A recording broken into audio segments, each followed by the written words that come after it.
Hi, I'm Kristen. Disrupting traditional management consulting through the power of AI technology is not just a movement, it's the heart of our mission. Here at Culturify, we're empowering leaders and employees to take action. But more importantly, we're dedicated to creating work-life cultures that are world-changing. I'm so excited that you decided to join us today to be part of this roundtable discussion as we explore what's trending in HR.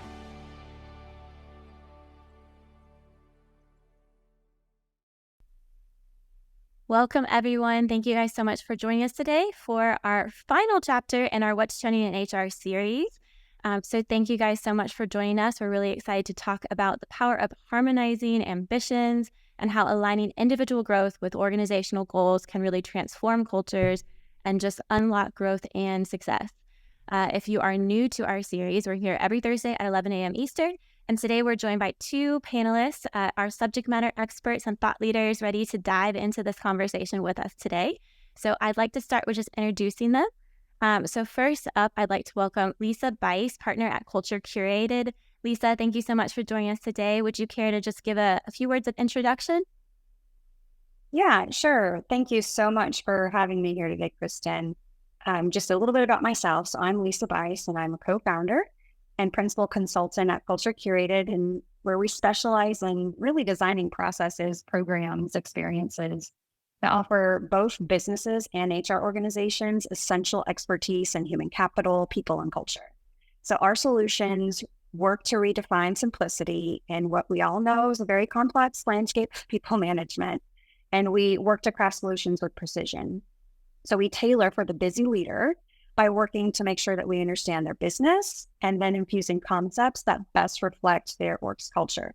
I'm super excited about this topic and conversation today, and just want to say thanks again for having me. Absolutely. Thank you so much for being here, Lisa. And we also have the pleasure of having Troy Taylor, Career Blueprint Practice Lead from HR Knowledge Source, joining us today. Welcome, Troy. Thanks for joining us. Would you care to say a few words just as introduction?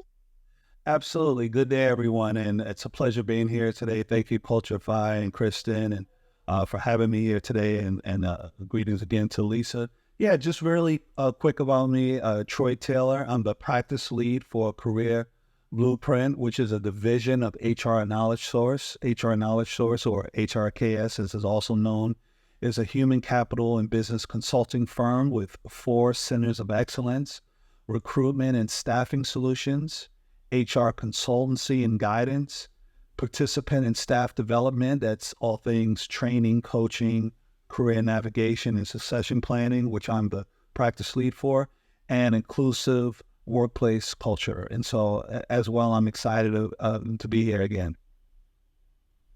Thank you so much, Troy. I'm excited to hear more about all of that as we discuss our topic today. So just to kick things off, we're going to be talking more about effectively identifying and aligning our organizational growth strategies with diverse career goals of our people. What is the impact on organizational culture? Can technology help move the needle? So we're going to dive into all of that and more. And just a reminder to those who are tuning in live with us, please make sure you utilize the chat. We want to hear from you. We want to hear what's working in your organizations, what challenges you're facing.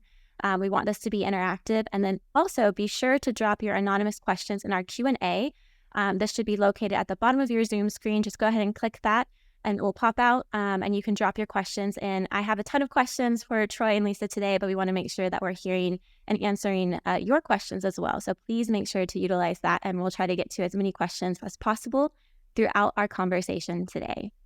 So now to kick things off, we're talking about what's trending in HR. And so I wanted to share a little bit of the dialogue floating around this topic when it comes to alignment and career growth and organizational growth. So in 2024, the role of HR is really becoming more focused around alignment and innovation. So from helping people leverage data and technology towards leading the charge when it comes to helping structure organizational alignment, HR leaders are playing a critical role in this year.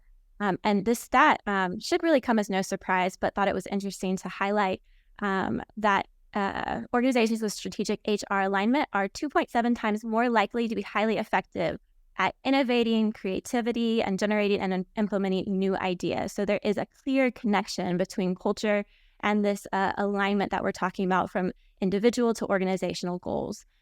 So with that context, I want to go ahead and dive into our conversation today.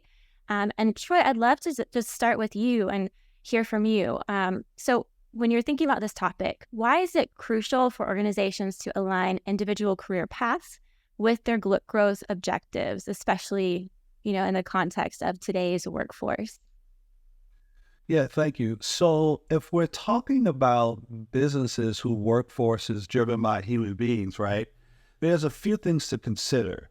Companies typically make investments in their workforce, and obviously there's a continuum for that. Some companies invest a lot because they have the resources that is important to them, and while others have less resources to invest or developing their workforce isn't a part of their culture, or somewhere in between. So why is it crucial for organizations to align individual career path with their growth objectives? Because when you invest in your employees, you're organically and intentionally aligning with your growth objectives. So what do I mean?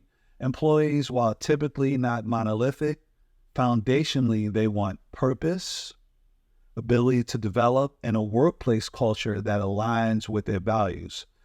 We've also seen in the last several years, and it probably will continue, employees make their decisions to join or stay with companies based on the company's investment, their development, and the culture.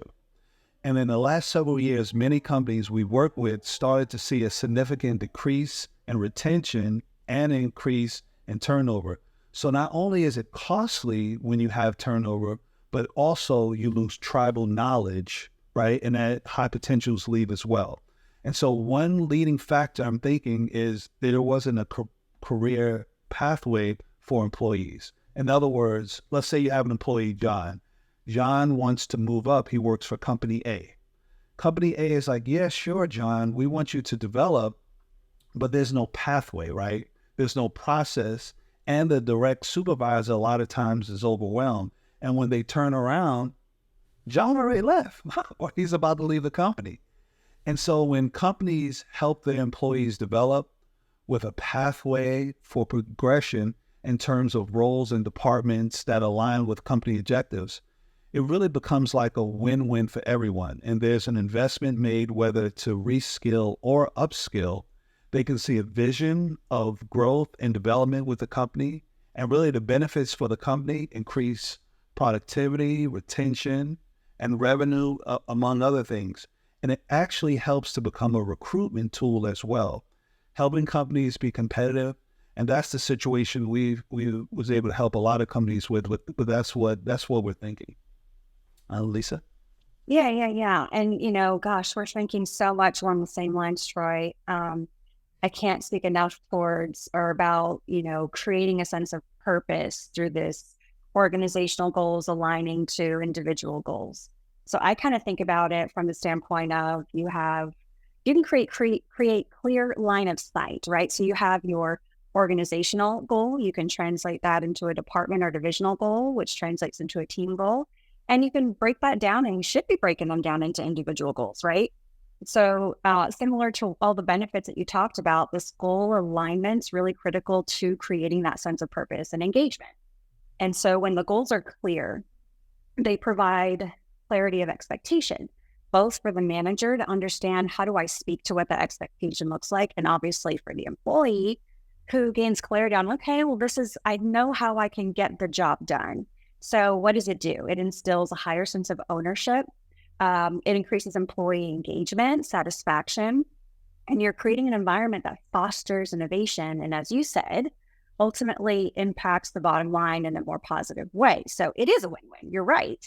The other thing that I think about is how it helps succession planning. And so based on what needed roles have been identified for the future, an organization can assess if they have the right people with the right skills now. And if the answer is, no, I don't, then they can start to create a plan that has and uses those career pathways that you talked about in order to develop those skills and improve your bench strength and employee readiness for those future jobs. So I love the way you're thinking about it. And there's a lot to dive into with that. Absolutely. Yeah, you know, it's making me think of a couple weeks ago, we talked about the next gen priorities. And even as you're talking about future planning and longevity and succession planning, just the importance that this up and coming generation is looking for in terms of professional development, finding that purpose and belonging. And there's such an interconnectedness between our brand's mission, vision, and values and how that's lived out in culture. So as you guys are talking about, you know, all of the implications of this, the powerful implications from recruitment to engagement to revenue, it's just such a critical conversation. And being able, Lisa, as you said, to be able for me as an employee to see how my goals, my effort, my work is moving the needle, even up to the mission, vision, values of my organization. That gives me buy-in and that makes me excited to be there, right? Because I can see tangibly what I'm doing matters.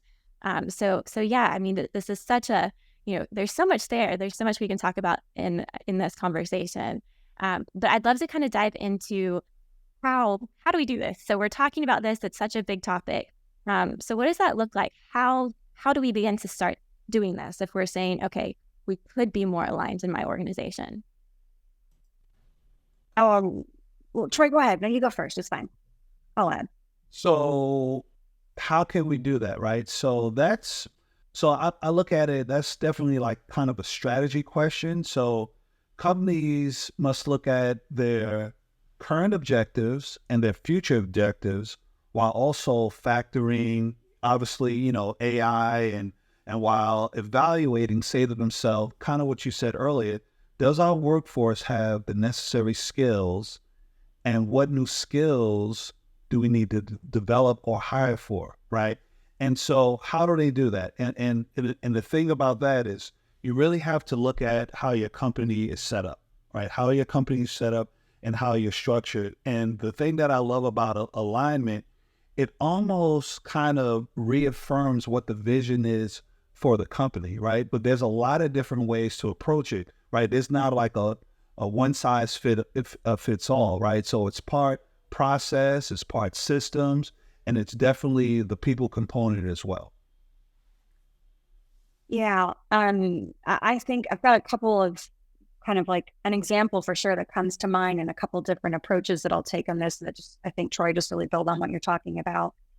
If I think about practically, one of the things that I know and have seen and experienced that works is when you think about your talent management strategy, being able to like regularly have talent discussions is such an excellent way to talk about where your employees are in their growth journey and taking that conversation even a step further to really talk about, okay, so what could be next for this employee? What do they want to do? And then how does that align to what the organization needs?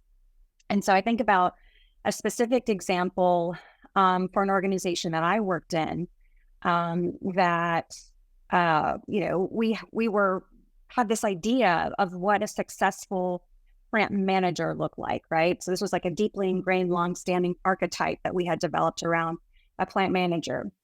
And the profile for success that was defined really around this kind of like command and control style, deeply involved in every aspect of the work, so maybe a little bit micromanaging, and had a very specific pathway or career progression and pathway. So this kind of like linear path and promotion, right?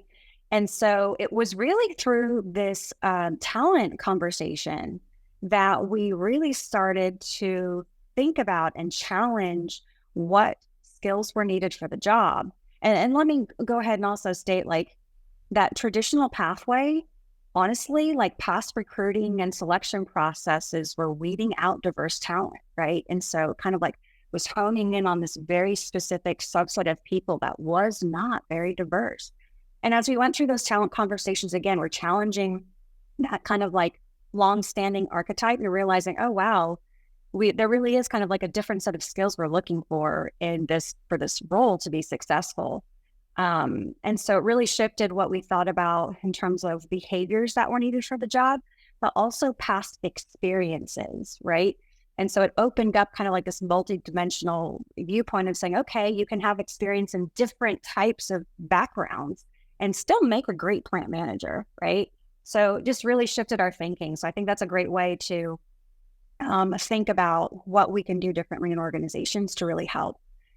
But the other piece that I think about, and this definitely hits on, Troy, what you're talking about, like a strategic approach, I think about strategic workforce planning and how that helps.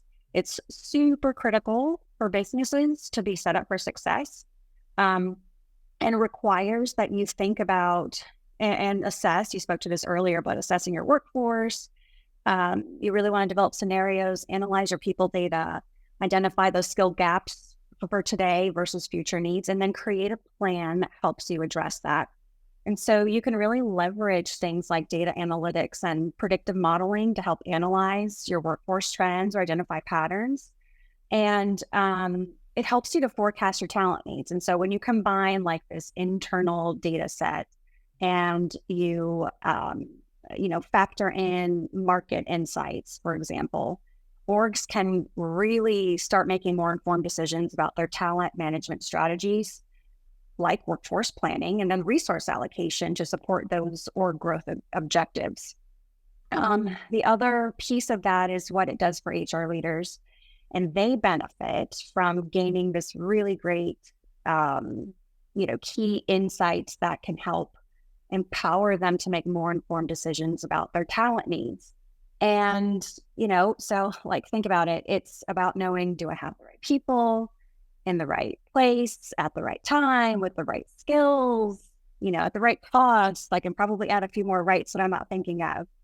But it's bringing into focus what we've been seeing in the headlines lately. So think about when done well, good workforce planning really tries to minimize those large staffing swings that we've seen, right? Like during the pandemic, we saw these massive ups, staffing ups, and then coming out of the pandemic, these really big downsizings. And those things, when that happens, can erode employee trust and certainly wear on your branding, your employer branding. But, I will make this part clear. Tools and technology they're great at helping to drive insights, but it has to be coupled and worked with the one-on-one manager-employee relationship, right? Like it has to come back to a conversation. So systems and tools can even give you a place to collect all of your data and one-on-one conversations to help continuously aggregate and inform decision-making and providing new insights. But you have to make sure that you're using that to really help drive your one-on-one conversation or employee relationship. And then I can't say enough about this whole career pathways piece. So once a company has understood or assessed current versus future skill needs, you can really start planning and building these career pathways, which again, the whole concept is, instead of having a ladder that says, I start as an analyst, for example, and get promoted to a senior analyst, and then I want to aspire to be an analytics manager, right? It's like very linear. These career pathways become multi-directional. So they have a lot more on-ramps or off-ramps that can lead you to a variety of destinations. And so it's like transferable skills and skill building. So when companies understand that and can build those pathways into their organization, they've got managers who are much more engaged and open-minded to identifying those transferable skills rather than just that job title as an indicator, or past job title as an indicator of future success. So, it's about rethinking how we really see growth and development as it's tied to what we're trying to accomplish for the org. Yeah, and can I add something, Kristen? Yeah. So what you were saying was spot on with a couple things. One, technology is great, AI is great, but all these things are just tools, right? And you still have to kind of iterative think how you're going to apply and put these together. And it brings to mind a client we work with. It was two parts. It was they could forecast that there was going to be a certain amount of employees leave, right, retiring, things of that nature, right? So that's the piece of succession planning, and also came out of it, what roles do we need to prepare for now let alone to replace those roles. And so it brought to we put in place almost a suppository of what are the skill sets that people have now, right? Because you're going to have tribal knowledge leaving, whether retention issue or people retiring. So that happened there, and then the employer started to think about what skills do we need going forward, right? Because someone could be here in IC, and like Lisa said, it's not always linear to a go to management. Somebody may want to be a super IC, right? Hey, I want to move up, but I don't necessarily want to manage people, right? And so rethinking, okay, these are the skill sets we have. This is one we develop, and start to develop a roadmap. And so when HR and management has like a roadmap, these are the skills that we have. This is like a library of knowledge we can go to. This is a pathways that employees can go to that's directly aligned to roles, right? It ties into all the benefits that I mentioned earlier. But again, it takes time. It takes an intentional focus to really set and put these things in place. And once you put them in place, it's like the company leadership. They can see the whole board. And once you can see the whole board, then there's a reduction in anxiety, right? And being reactive and being in the space of being able to be proactive, because again, it's human beings that's making these decisions. And then there could be a lot of other variables that affect things along with running the day-to-day business that can overwhelm you as well. And so a lot of times what we're seeing is people really don't have the space, right, and capacity to kind of think through this while day-to-day business is going, because it almost seems like fire is going. And yet when you don't pay attention to this affects your sustainability going forward. I love that. And, like, again, something that you talked about, really everything that we're talking about with this particular question is like, man, what a game changer for like driving talent retention. When leaders have the full picture, right? They can tell the full story, and it just continues to drive clarity and conversation from the workforce. And, those moments are opportunities to continue to strengthen one's commitment to the organization. So it's really powerful, not to say it's easy to do or is quick to do, right? But it's definitely a long-term strategic investment to be that as a company, and it takes work. Commitment. It does. Yeah, absolutely. I love what you guys are talking about as we diving into the technology options that are out there to help, right? Because we talk a lot at Culturify about kind of the 80-20 rule, right? Where we can leverage AI and technology to get 80% of the way. But oftentimes it needs that team member, that human element, that human intelligence to move the needle to that final 100%. And so as we're thinking about these, we had a webinar, a conversation a few weeks ago where someone described, to your point, Lisa, it's not necessarily a very clear road map like it used to be, where one step follows the other in a succinct order, but it's more of a career web.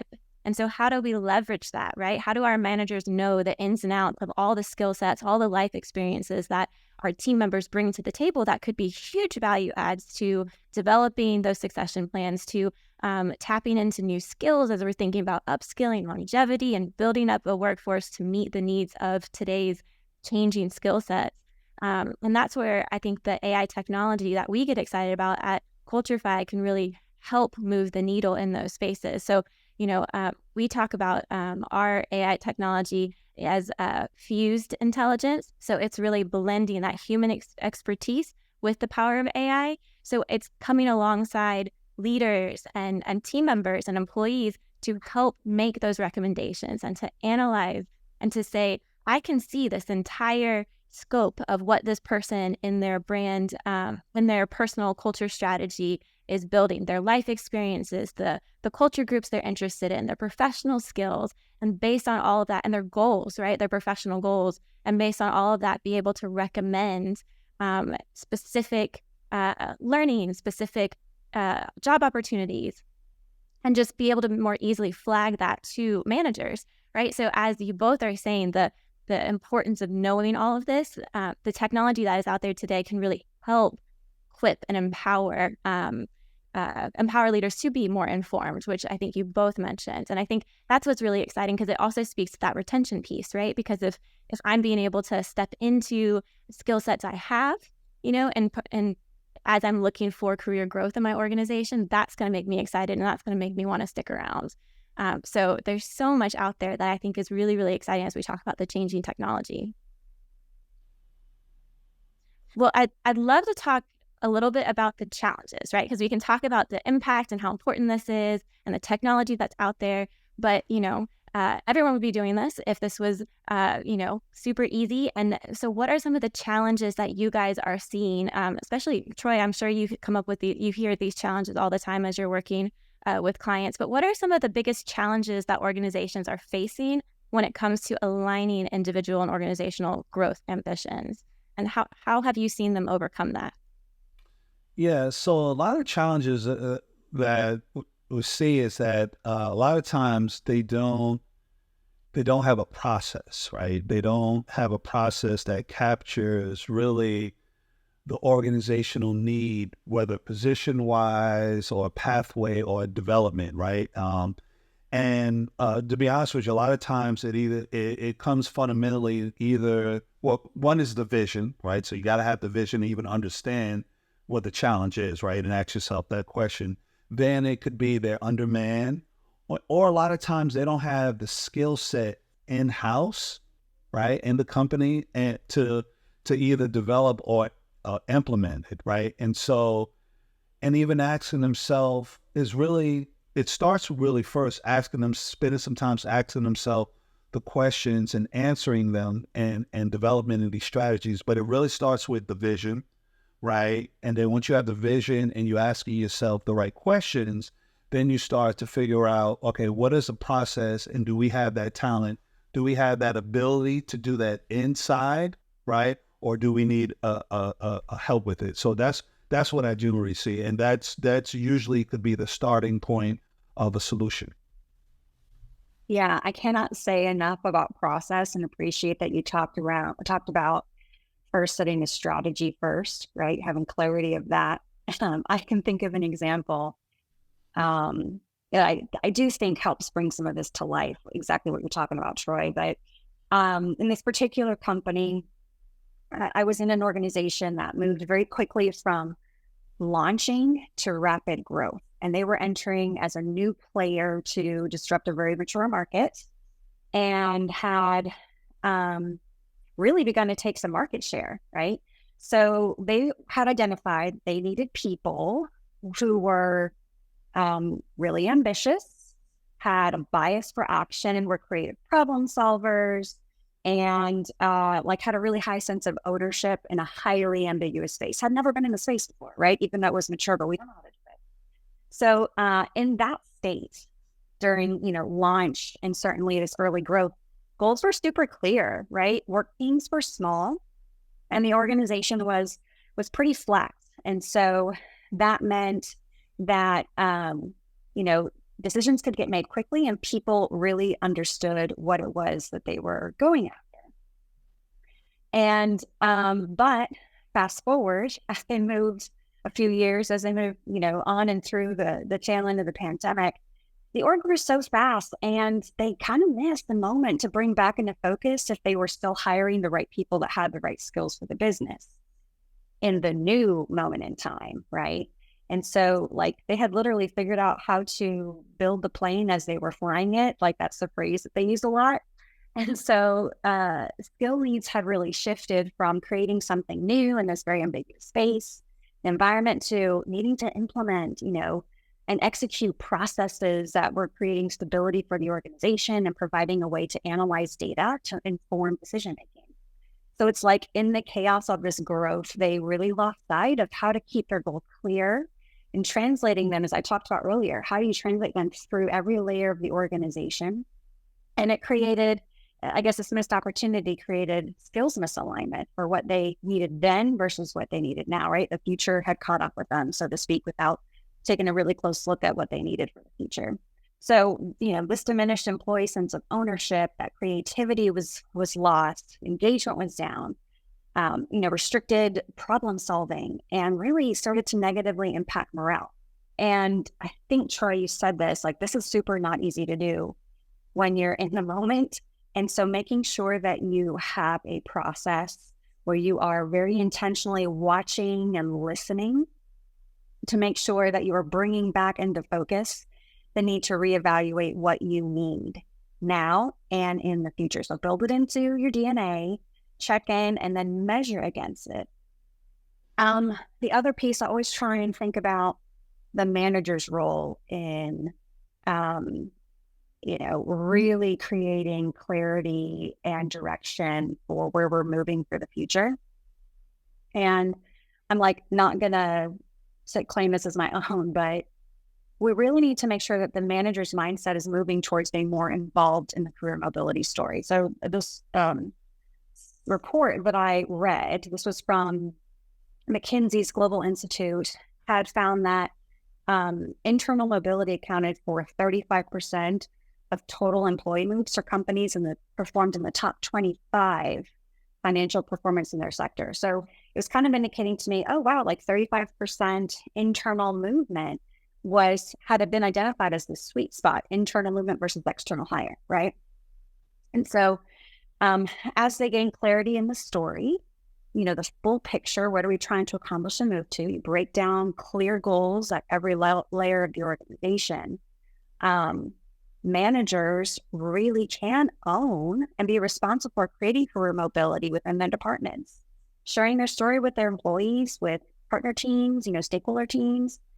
And they need to be thinking about how do individual skills and growth goals align to the organizational needs, ultimately, creating this talent exporter mentality, right? And so it's about you become known for growing your talent and going and sharing their skills with other places within the organization. I think that's more of the mindset we want managers to move to within orgs. Yeah, and I would add to that. That was a great example. We can remember work with a client, and they were figuring out, how to grow and what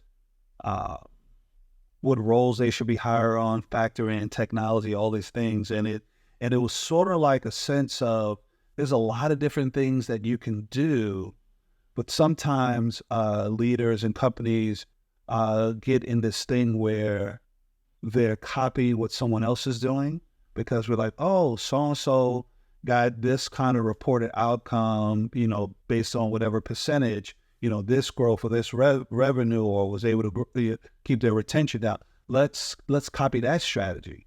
And so the thinking is also not thinking what to do, but also thinking what not to do, right? The power of saying, no, that's not quite for us. And it's because you can copy what someone else is doing, but if you don't understand the strategy behind it, it may not even apply for you. And really thinking about what works for us in this space, and we're creating our own North Star for company A while not copying other companies, right? So that's one, because it might not make sense for us. And the other thing I would say, that career pathway thing, it's our belief that it's not just the employee, it's also their direct supervisors as well. But however, the employee has the agency and ownership of it. And so when people feel like they have an agency or ownership of it, it's not, oh, are they going to develop me? There's a pathway for me and I can see it, and it's going to be driven how much I want to do. And that becomes even more powerful because, again, one of the main things that we're seeing the trends, and I know Lisa said she's seeing it as well too. If you're not developing me as part of the pitch for me to even come to your company or stay, I'm already thinking this place is not for me. Right? And they may or may not tell you that, but it's already top of mind. And imagine, Troy, if you're receiving that message of development in the, recruiting process, and, the experience falls flat, right? What we're talking about today really allows or gives some insights to how you build it into your DNA, right? So that no matter where you're sitting in the organization, you're hearing the story, you're seeing people move, like you're connecting the dots, you're talking to people who have experiences that back up the story. And so it's about creating depth and richness in your processes that translates into experiences. I can't agree more. Absolutely. And then it leads to, every company says, how do we, change the culture and want people to buy in? It's these things that you incrementally do and you do them consistency that support that culture that you want to create. Because one of the things I always say, it's not a vending machine, right? Where you put $2 into a vending machine and get a candy bar back. It's over time being intentional and continuously to do these things. Yeah, I love that that brand culture alignment, that just it makes each our culture unique, right? We're not doing carbon copies of cultures. It's unique to your organization's mission, vision, values. And when you empower your people, you empower your leaders to develop their people, you're seeing those values lived and breathed every day in the organization. And people see that and they want to take part of that. And I want to jump a little bit back to the upskilling that you talked about. We have a great question in our Q&A. So just to plug, please drop your questions in there so we can hear from our panelists. But going back to what you guys were talking about, just the importance of empowering managers and focusing on upskilling, with technology advancing so quickly, especially with AI today, how important is upskilling your workforce, and just where do you begin? Mm-hmm. Yeah. I'll start this one. I cannot, and I'm hoping we talk more about upskilling in this conversation. So glad it came up. I cannot say enough about the need to upskill. And so I think about when, how fast things are changing. And I probably butchered a phrase, but the pace of change you experience today is the slowest it'll be moving forward kind of deal. Like we have to figure out how to leverage technology. And so one of the things that I anchor on is, again, you're building in rigor around frequently assessing for the future, skill needs of the future compared to what I have today, and checking in to see, okay, if I've got my roadmap that says, here's my plan on how I get there, how do you need to continue to adapt it, right? So it's not like a one and done exercise. It's a process that you build in the rigor so that you can adapt and iterate over time and refine. And so leaders can really anchor in their one-on-one conversations. One of the greatest things I think that touring can do for you is give you a place to, one, house what you see as the skills, future skills that you need to build. And two, tie that back to content from one-on-one conversations, right? And it not just becomes a repository, it's, so the AI can really help synthesize information, generate and form insights based on all these new data points that you're entering in. So it's continuously informing you of what the trends are for your current workforce and giving you something to compare it to as you continually assess what you need for the future. So I think it's one great way to marry it up where you're feeding the system and tool to help, augment your thinking and refine and tailor your approach. Yeah. So just to add, I check everything she just said, and just to add some color, some additional things. I would say, like, when you think about upscaling, I would even look at it as a framework of the way you're thinking as a company with your employee, right? So are we being agile, right? What is currently going on that we have to address, let alone the demands in the future? How are we approaching? How are we able to move, right? And depending on the size of the company, obviously other companies move faster than others. So just an agile kind of mindset, right? How are we being efficient? How are we using AI, obviously, and other tools to be efficient, but really more, how are we thinking about it? And are we moving fast just to move fast, or are we doing it with purpose, right? Because that goes to the thinking, because I think sometimes, with AI and other tools, it creates frenzy sometimes for company and leaders. We got to do something. We got to do something now. And it's like, let's just go do something without really thinking through it, because it's like, hey, we're missing the boat, when it's really, we're slowing down to really focus and process what we need to do and what shifts we need to do that makes sense, that doubles down on what's already being successful, right? And continue and leverage from that. And also leadership getting real-time feedback from the front line, right? Where are the areas that we can be agile, make some adjustment, that we can get a lot of leverage just from doing a little bit? But that only comes from people that are doing the frontline work. And I think sometimes that is missed of not leveraging that information, if that makes sense. Yeah, I love that. I mean, hearing from those one-on-one, those frontline conversations, identifying the gaps, as Lisa, you said, being able to say, these are the skills that we need. And, it makes me think about the big conversation, the big topic of this conversation of that goal alignment, right?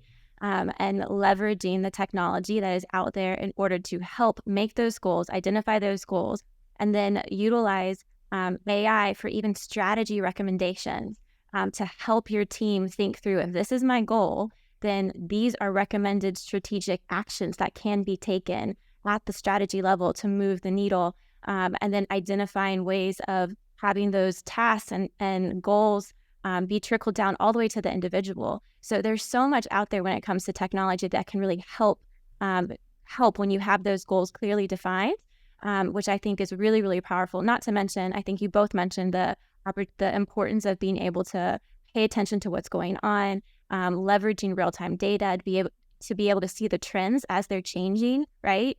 And leveraging that as we move forward. So I think it can be overwhelming, right, when we think about how fast skills are changing and technology is changing.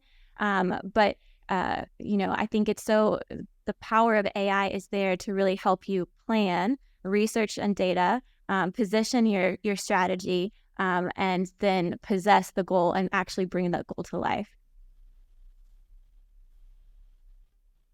So as we look ahead, I would love to kind of see, when we look at this employee-employer relationship, in terms of career and organizational growth alignment, what is the future? What do you see changing, or what does the future of that look like? Okay. Okay, sorry, Troy. We're stepping on each other a little bit here, but I love that we're able to build off of each other. I can't downplay, I think, what the impact of AI will be on certain roles. As we're just answering the last question that came in, it really points me more and more towards that, right? So I think and suspect, and some of my reading has taken me to the path where I think AI is really more likely to impact a knowledge worker, in some ways more so than a frontline worker. So like your legal assistant, your data analysts, recruiters, right? AI is really going to very quickly automate these manual and repetitive tasks. And so we think about, okay, that means that there's some time now that doesn't need to be spent on these things. This really makes it important for reskilling and upskilling your workforce for these knowledge worker type roles. And so think about, how do you plan for that when you identify what new skills need to be when the more manual repetitive work is coming off the table or being automated. I also think that employees expect more and more from their organizations, which translates into their managers, to provide like tangible support of action for their career development, not just as like pat on the back, I support you kind of deal, right? And so the expectation is really, I expect my manager to be promoting career mobility. It goes back to what we talked about a little bit earlier. So managers should be engaging and have a plan for and a vision for what career mobility looks like within their department, whatever their sphere of control is, right? So these traditional career progression models or paths are really, they'll be going away. Like they're already going away, but we'll continue to see that transition. And back to, we'll be building up, as you called it, the career web, right? This multi-dimensional, you can hit it from different angles, approach to how you build your career. So yeah, I think this is where the reskilling and upskilling becomes super critical, but it is also, like, again, done well, is an extremely opportunistic competitive advantage for attracting and retaining talent. Yeah, I would just think that a couple of things. So I think there's a lot of opportunities to really shift the paradigm with an emphasis on employee empowerment, right, and the company. And then that creates a sense of agency and ownership that will not only create a stronger employee and employer relationship, but organically contribute to organizational growth and alignment. And I think really, with companies reshifting and downsizing, for whatever term they want to use today, because there's a couple different terms people may use, is that really investing in your people managers, right? So I read a statistic, I think it was from Accenture, where there's like maybe 300,000 senior leaders, but 11 million managers, right?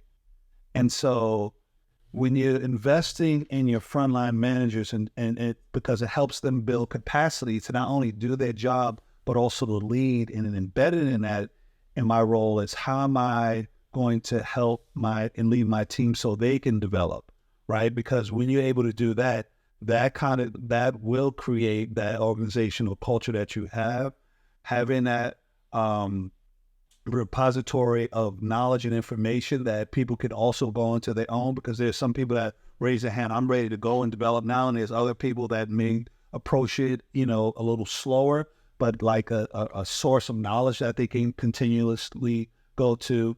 But definitely I would say developing your people leaders, people managers, because the more you develop their skill and make that part of their role, right?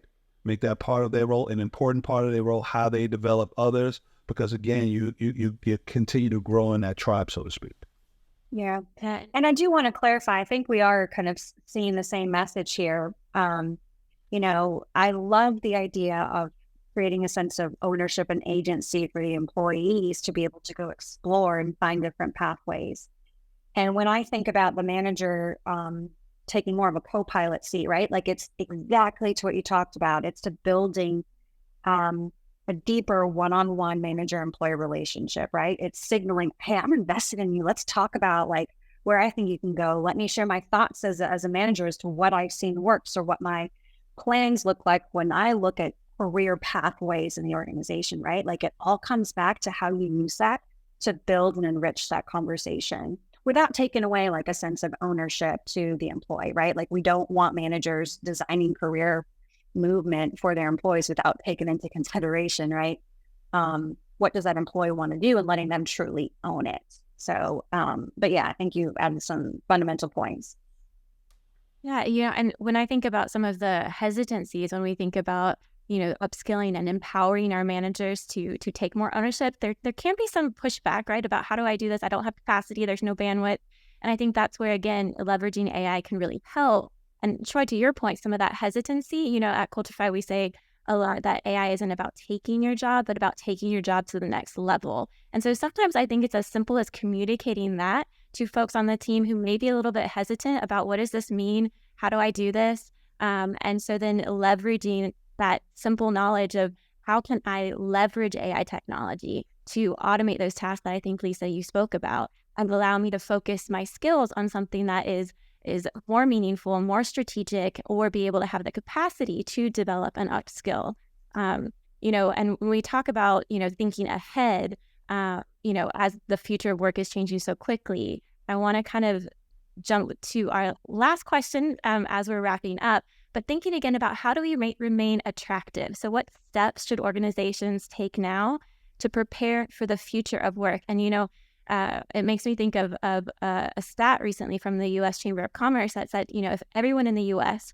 who got a job tomorrow who didn't have one, there would still be 3 million jobs available. So attracting top talent is still competitive, even in the market where we're seeing, some layoffs in different industries, but there's still a huge importance of being attractive as an organization to get that top talent. So as we think about all of this and think ahead, what are some of those steps you would recommend for organizations to be competitive moving forward?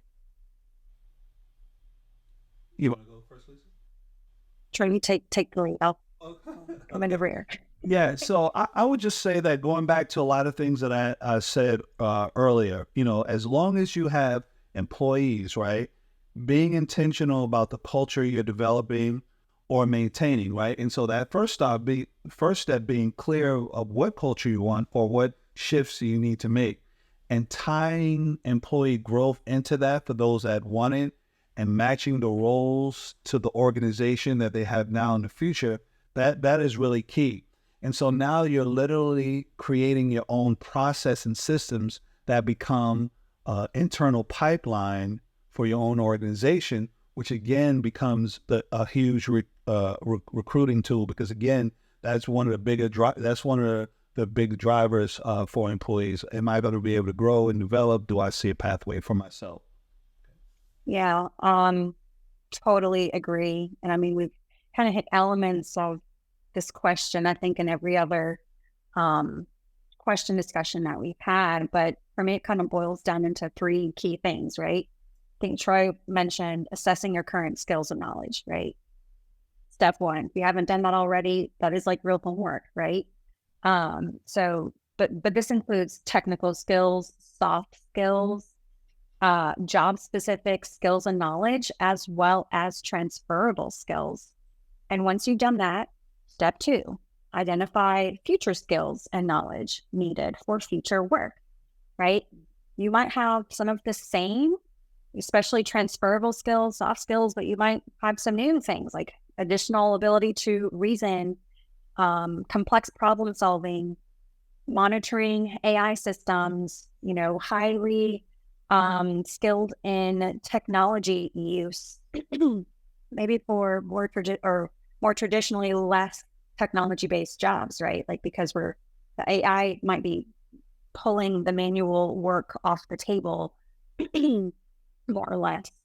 And once you've done that, step three is developing a thoughtful training plan. I think Troy mentioned this too, right?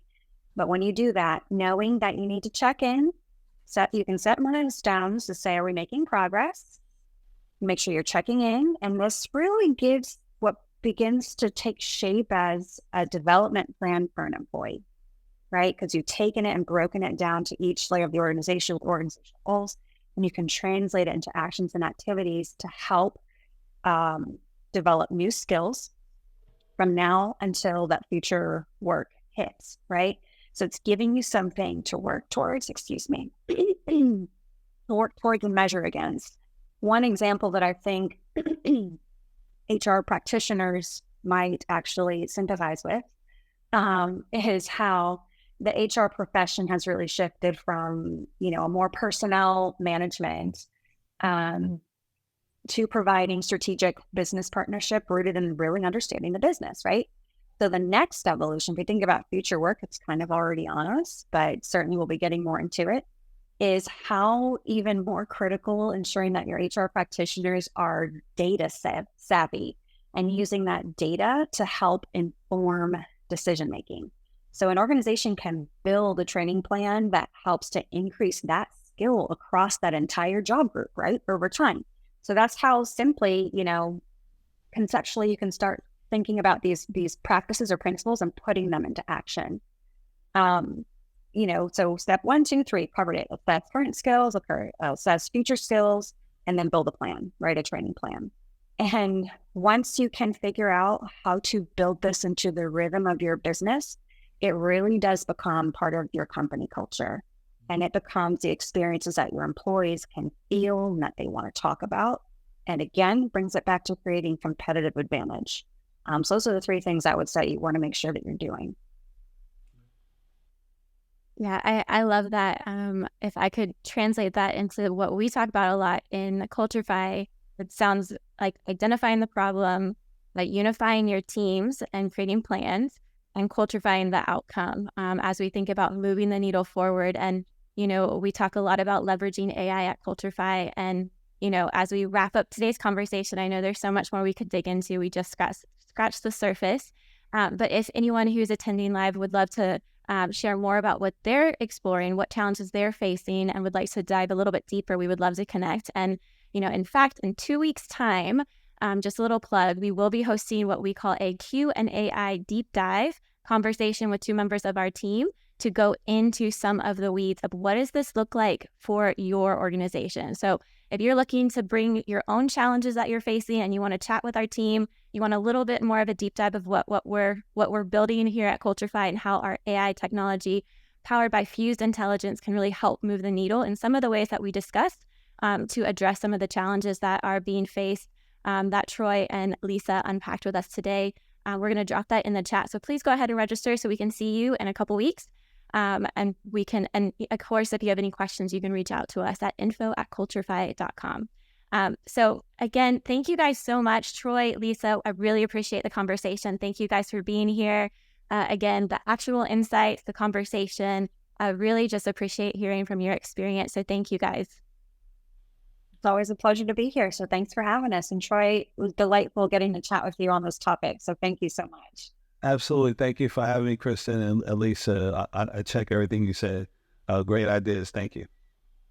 Absolutely. And again, we would love to build a community here through these roundtable conversations. So we are dropping both Troy and Lisa's contact information into the chat. So be sure to link up with them on LinkedIn, reach out to them, learn more about what they're doing in their organizations.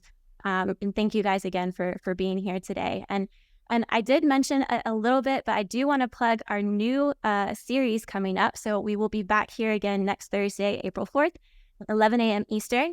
And we will be kicking off our brand new series, Fused Intelligence, where human expertise meets the power of AI. So if you've been curious, as we've talked about fused intelligence over the past few weeks, please come back. We're diving into this even deeper and really looking at ways to leverage AI to empower workforces, cultivate brand advocates, break down silos, revolutionize recruitment, and so much more. So be sure to join us next week at 11 a.m. Eastern as we embark on this exciting new series about where human expertise meets the power of AI. You do not want to miss it. And we will see you guys next week. Thank you so much for being here.